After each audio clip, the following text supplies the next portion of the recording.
নমস্কাৰ। এই মুহূৰ্তত আহি পৰিছে ৰাতিপুৱাৰ কেইবাটাও গুৰুত্বপূৰ্ণ খবৰ আৰু এনেধৰণৰ খবৰসমূহ নিতৌ চাবৰ কাৰণে আমাৰ চেনেলটো ছাবস্ক্ৰাইব কৰি ভিডিঅ'টোত এটা লাইক কৰি দিব। আজিৰ প্ৰধান খবৰ, চৰকাৰৰ পৰা 2 লাখ টকা আৰু 5 লাখ টকাৰ বাবে আবেদন কৰা সকলৰ বাবে ভাল খবৰ। আজিৰে পৰা আৰম্ভ হৈছে আবেদন প্ৰক্ৰিয়া। পঞ্জীয়নভুক্তসকলে কৰিব পাৰিব আবেদন। cm888.assam.gov.in ত গৈ কৰিব লাগিব আবেদন। মুখ্যমন্ত্ৰী আত্মনিৰ্ভৰ অসম অভিযানৰ বাবে আবেদন কৰাৰ বাবে কেইটামান নিয়ম। 21 জানুৱাৰীৰ ভিতৰত সম্পূৰ্ণ কৰিব লাগিব আবেদন। ৱেবছাইটত গৈ এপ্লাই ফৰ এপ্লিকেশ্যনত ক্লিক কৰিব লাগিব। ইয়াৰ পিছত আপুনি প্ৰদান কৰিব লাগিব নথিপত্ৰ। আজিৰ পৰৱৰ্তী খবৰ, তৃণমূল কংগ্ৰেছৰ সাংসদ মহুৱা মৈত্ৰৰ সন্দৰ্ভত ডাঙৰ খবৰ।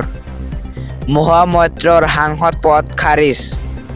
সাংসদৰ ধনৰ বিনিময়ত প্ৰশ্ন সোধাৰ অভিযোগ আছে সাংসদগৰাকীৰ বিৰুদ্ধে। এথিক্স কমিটিয়ে দিছিল সাংসদ পদ খাৰিজৰ পৰামৰ্শ। অৱশ্য 2024 নিৰ্বাচনত প্ৰতিদ্বন্দ্বিতা কৰিব পাৰিব মহুৱা মৈত্ৰই। আজিৰ পৰৱৰ্তী খবৰ, ৰাজ্যত আকৌ বৰষুণৰ সতৰ্কবাণী। শীতৰ প্ৰকোপ বৃদ্ধি পাব পাৰে ৰাজ্যত। বতৰ বিজ্ঞান কেন্দ্ৰই জাৰি কৰিছে এলাৰ্ট। ৰাজ্যৰ কেইবাখনো জিলাত জাৰি কৰিছে সতৰ্কবাণী। 3 দিনৰ বাবে জাৰি কৰিছে য়েলো এলাৰ্ট। আজিৰ পৰৱৰ্তী খবৰ, প্ৰকাশ পালে খচৰা ভোটাৰ তালিকা। এই সন্দৰ্ভত নিৰ্বাচন আয়োগে জাৰি কৰিছে বিশেষ নিৰ্দেশনা। ওজৰ আপত্তি দাখিলৰ বাবে নিৰ্ধাৰণ কৰিছে 2টা দিন। 16 ডিচেম্বৰ আৰু 22 জানুৱাৰীত দাখিল কৰিব পাৰিব ওজৰ আপত্তি। 8 ফেব্ৰুৱাৰীত প্ৰকাশ পাব চূড়ান্ত ভোটাৰ তালিকা। এতিয়াই তালিকাত পৰীক্ষা কৰক আপোনাৰ নাম।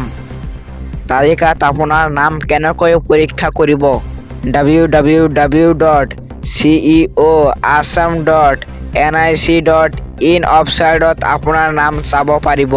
জিলা নিৰ্বাচন বিষয়া বা DUৰ কাৰ্যালয়ত চাব পাৰিব আপোনাৰ নাম।